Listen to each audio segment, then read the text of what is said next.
Okay, we all do this, right? Those little things, the almost invisible actions that just shape our day. Like you wake up, maybe before you're even fully awake, your hand just reaches for the phone. Yep, guilty. Or, you drive the same way to work every single morning, like automatically. Even if Waze is screaming, there's a better way. Exactly. These aren't really conscious decisions most of the time. They're more like background programs running. Automated scripts. That's a good way to put it. Well, today we're really going to dig into how those scripts work. We've pulled together the key ideas from research that builds on Charles Duhigg's work on habit formation. Yeah, and this isn't just like high-level self-help stuff. We want to get into the actual mechanics. Right. Think of it as the engineering manual for your daily routines, how to understand them and maybe even reprogram them. And our mission here really is to give you that blueprint. Because here's the kicker. The fact that always gets me. Go on. Research shows almost half of what you do every single day isn't active choice.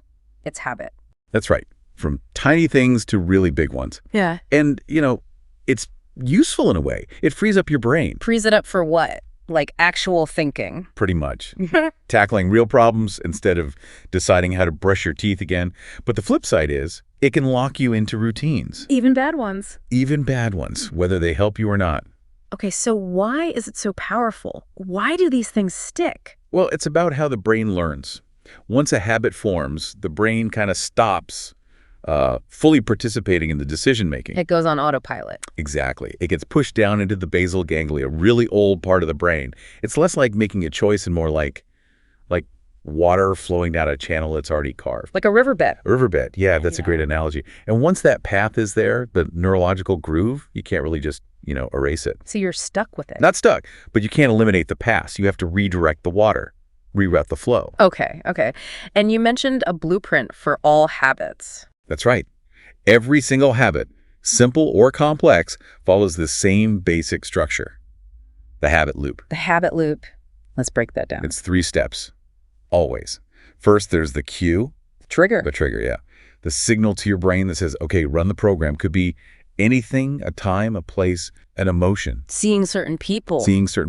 Even the action that just finished. It tells your brain, go time. Okay, cue. Step 1, what's next? Step 2 is the routine. That's the behavior itself, the action you take physically or mentally. Getting the coffee, scrolling the phone, biting your nails. Exactly, the thing you do. And step 3? Step 3 is the crucial one, the reward. This is what your brain gets out of it. The payoff. The payoff. Could be pleasure, relief, comfort, a feeling of connection, something the brain likes. And repetition basically welds these 3 things together. So the loop becomes automatic. Automatic. Yeah. And here's the thing. The brain doesn't really judge if the reward is good for you long term. It just wants that hit. Right. Let's use coffee. That's relatable. So the cue might be the alarm clock. Could be the alarm, yeah. Or maybe just the smell of the coffee brewing downstairs. Okay. And the routine is obviously like walking over, pouring it, drinking it. But the reward, what is the reward there? Is it just the taste? Sometimes. Yeah. But often it's more complex. It could be the feeling of alertness kicking in. Or just the ritual itself, the comfort of it. Absolutely. Or even just the relief from that slight caffeine withdrawal you didn't even notice you had. Huh. Interesting. And often what really drives it isn't getting the reward itself, but the anticipation of the reward. Okay. Explain that. The second the cue hits, the alarm goes off. Your brain already anticipates that feeling of alertness or comfort, and that craving, that expectation, is what pushes you through the routine without even thinking. Wow. So it's the wanting, not just the having. That's the core of a really ingrained habit. Okay, so back to the riverbed thing. If that neurological path is permanent, like you said, how on earth do we change? It sounds kind of hopeless. No, not hopeless. This is actually where the most powerful insight comes in. You're not trying to destroy the habit path. Because you can't. Because you can't. Yeah. You use what's called the golden rule of habit change. Okay, I'm listening. The golden rule. Keep the cue, keep the reward, but swap out the routine. So you find a different way to get the same payoff when the trigger happens. Precisely. The craving is still there, the brain still wants that reward, but you consciously choose a new, hopefully better routine to satisfy it. Okay, sounds simple. Maybe too simple. I feel like the tricky part is figuring out the real cue and the real reward. You nailed it. That's the detective work. Yeah? And the sources give us like 3 practical steps for doing this. Lay 'em on me. Step 1. Identify the cues. really precisely. Track yourself for a few days. Ask, what time is it? Where am I? How am I feeling? Who's around? What did I just do? It's specific. Very specific. It's often not what you first assume. Okay, step 2. Experiment with different routines. When that cue hits, consciously try something else. Have like 3 or 4 alternatives ready. And see what sticks. See what actually gives you that feeling, that reward you're looking for. Which leads to step 3. Which is? Focus on getting the same reward. If the reward you're actually craving is, say, a break from work, just drinking water instead of getting a snack won't cut it. Yeah. Water doesn't give you a break, right? Right. It doesn't satisfy the underlying need. Makes sense. You've got an example for us. Yeah, there's a great one about a guy we'll call Mark. Classic situation. The 3 p.m. energy slump. Oh, I know that slump. Right. So the cue was the time, maybe combined with feeling a bit bored or tired at his desk. And the routine. Walk to the vending machine, get a soda, drink it back at his desk. Okay. Seems straightforward. The reward is sugar, right? Yeah. Caffeine. That's what Mark thought initially. So he tried swapping the soda for, like, coffee or a piece of candy. Did it work? Nope. Didn't satisfy the craving. He tracked himself for weeks, really paid attention. What's the real reward? He realized the routine wasn't just getting the soda. It was walking over there, saying hi to the receptionist, maybe chatting for a minute with whoever else was at the machine. Ah, so it wasn't the soda at all. It was the break. The social interaction. He wasn't really thirsty or needing sugar. He was, a bit isolated and needed a quick mental reset. That awareness is key, isn't it? Totally. Once he figured that out, swapping the routine was much easier. What did he do instead? New routine. 3 p.m. hits, same cue. He gets up, walks over to a colleague's desk on the other side of the office, and chats for 5 minutes. Same reward, social connection, mental break. Exactly. Same cue, same reward, totally different, healthier routine. He dropped the soda habit, felt more energized, even lost some weight. Wow, that's powerful just from understanding the loop better. What about something tougher, like smoking? Yeah, there's another example, Lisa. Smoked for 15 years. Okay, cue. Major work stress, looming deadlines, that feeling of pressure. Routine. Step outside, light a cigarette. And the reward she was getting. Relief. That momentary physical sense of calm, taking a deep breath, stepping away from the stress. She tried quitting before, I assume. Dozens of times. Willpower alone. But every time that stress cue hit hard. The craving for relief was too strong. Exactly. The breakthrough came when she realized, through tracking, it wasn't necessarily the nicotine she craved most intensely in those moments. It was the relief. The feeling of escape. Right. So instead of just fighting the urge, she replaced the routine. Stress hits, cue, new routine. Take 10 seconds for a focused breathing exercise right there at her desk. Then maybe a quick 1-minute walk down the hall and back. And that worked. It gave her the same reward. It did. The deep breaths provided a physical release, calmed the immediate panic a bit. The short walk was a mental and physical break from the stressful task. So she satisfied the core craving relief without the cigarette. Exactly. And because the need for relief was being met, the specific craving for the cigarette, which was just the old delivery method for that relief, started to fade over time. That's fascinating. It really reframes how you think about addiction. It does. Now, if we kind of zoom out from these individual loops. Connect it to the bigger picture. Yeah. The research talks about something called keystone habits. Keystone habits. Okay, what are those? They're like master switches.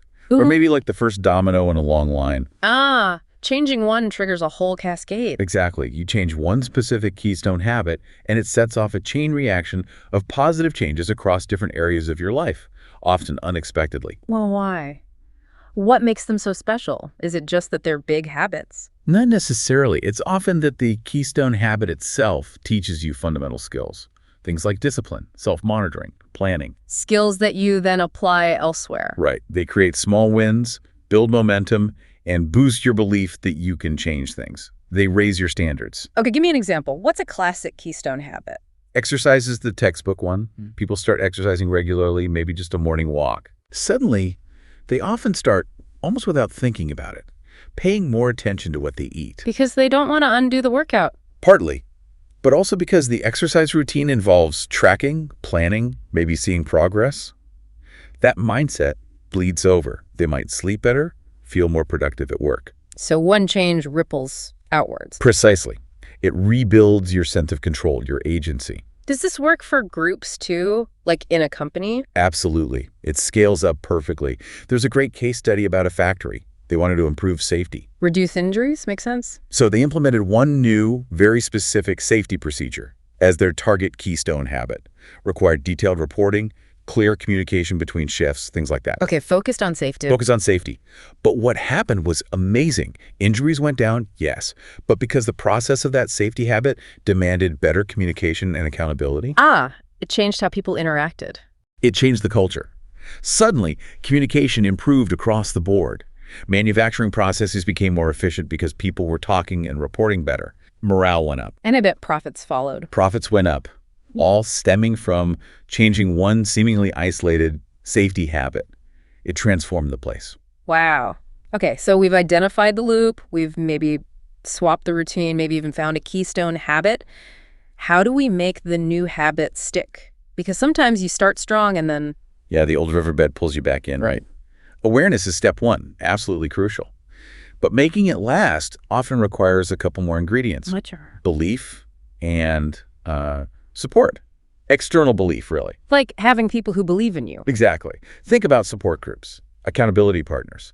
When you're trying to carve that new river path and your own willpower dips, which it will having someone else there, To keep you on track. to reinforce the new routine, to remind you why you're doing it, Yeah. that external support helps make the fragile new path more robust until it becomes the default. Makes sense. You need backup. But there's one more piece, perhaps the most critical for really deep, lasting change. Okay. It's the shift in identity. Identity. How so? It's the difference between saying, I'm trying to quit smoking, and saying, I'm not a smoker.